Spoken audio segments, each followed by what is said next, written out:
V tisočdnevni vojni so ljudje Izraela, vojaki, pokazali celemu svetu neverjetno domiselnost in iznajdljivost, ki bo odmevala skozi stoletja. Vodstvo je odpovedalo. Razdvojenost, ki jo je povzročil premier Netanjahu, se je nadaljevala do 7. oktobra in vojn z Iranom. Vam, ljudje Izraela, danes pravim, razumem vaše frustracije, vaše skrbi, vašo bolečino. A dvignite glave. Ni treba, da je tako. Tukaj bodo prišli boljši dnevi. Varnost lahko vrnemo Izraelu. Morda se sprašujete, kaj bi naredil drugače. Moj odgovor je vse. Diplomatsko moj ugled v odnosu do najbolj naklonjenega predsednika ZDA v zgodovini bi svoj ugled izkoristil samo v korist države Izrael, vas kot državljanov, ker sem služil samo vam vojaško.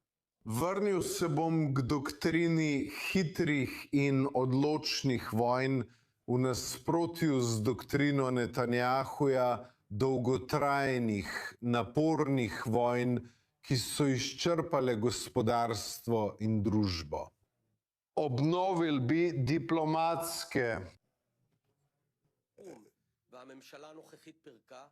Islamski urad za javno diplomacijo, ki bo pravilno predstavljal stališče Izraela v svetu, na svetovnem odru in ne bo dovolil, da TikTok in propaganda prevzameta globalni diskurs. Prenehal bi financirati izmikanje naboru in pomagal bi pripeljati tisoče vojakov, ki jih IDF nujno potrebuje. In brez njih ne morete zmagati. In proti iranski osi zla bi se vrnil k doktrini hobotnice, ki smo jo začeli v vladi pod mojim vodstvom. Po eni strani preprečiti Iranu, da bi prišel do jedrskega orožja, po drugi strani pa z vojaškimi, diplomatskimi in gospodarskimi sredstvi doseči propad iranskega režima. Vse to se bo zgodilo. Odštevanje do zrušitve iranskega režima se bo začelo, ko se bo v Izraelu zamenjalo vodstvo. Odgovorno vodstvo, ki bo Izraelu vrnilo varnost, ki bo z vsem srcem skrbelo za vas, državljane Izraela. S pomočjo Boga bodo tukaj prišli boljši dnevi.